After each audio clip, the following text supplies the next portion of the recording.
नमस्कार, मैं विशाल। एक बार फिर से आप सभी का स्वागत है।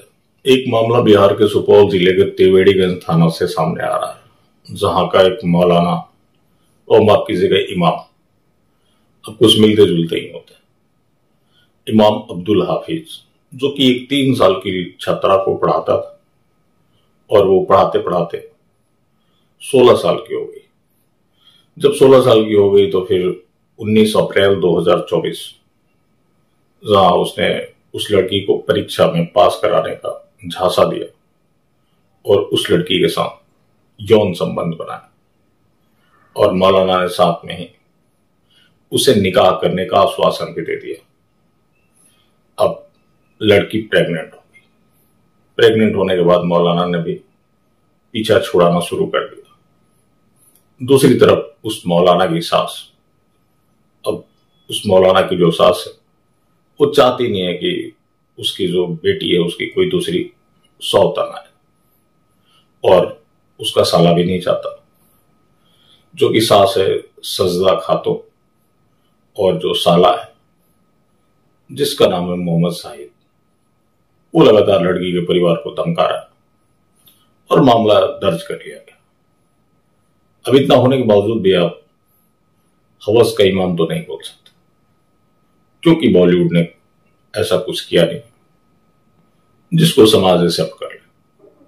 समाज तो उन्हीं चीजों को स्वीकार करता है जिसे बॉलीवुड ने पढ़ाया है, समझाया है और दिखाया है। और आप ये तो जानते ही हैं कि किसी भी मौलाना के साथ या कोई इमाम, उसको खुदा का नेक बंदा बताया ही जाता है। यहीं पर कोई अगर पुजारी होता तो पूरा हर तरफ तहलका ही तहलका होता।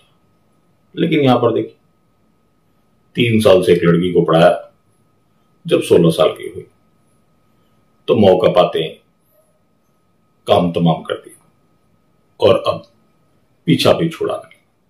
खैर, पुलिस ने इस मामले में FIR दर्ज कर ली है और इमाम फरार बताया जा रहा है। तो ये एक छोटी सी खबर उस इमाम से जुड़ी हुई थी।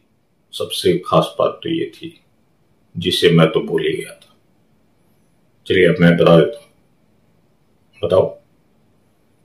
हाँ, तो लड़की के साथ जब उसने यौन संबंध बनाया तो फिर उस लड़की को धमकाया भी था, और ये बोलते हुए धमकाया कि इससे तुम्हारी याददाश्त चली जाएगी। किससे? अगर मुंह खोला तो। मतलब ये था कि कहीं भी अगर ये बताया कि तुम्हारे साथ यौन शोषण हुआ है तो तुम्हारी याददाश्त चली जाएगी। लेकिन सिर्फ एक चीज, कुरान को भूल जाओगी, क्योंकि वो कुरान पढ़ाता था।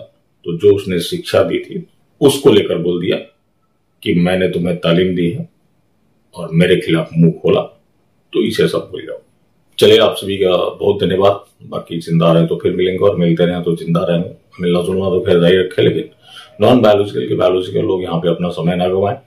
वो प्लेटफॉर्म संख्या 2 से कानपुर और 3 से नागपुर चले जाएं। वहां भी नहीं जा सकते तो उनके किसी कार्यालय में जाएं, जहां से कैंसिलीकरण के जरिए संतुष्टिकरण की अपनी आखिरी मंजिल को प्राप्त करें। यहां तो कम से कम वो अपना समय बिल्कुल भी ना बर्बाद करें। बहुत धन्यवाद।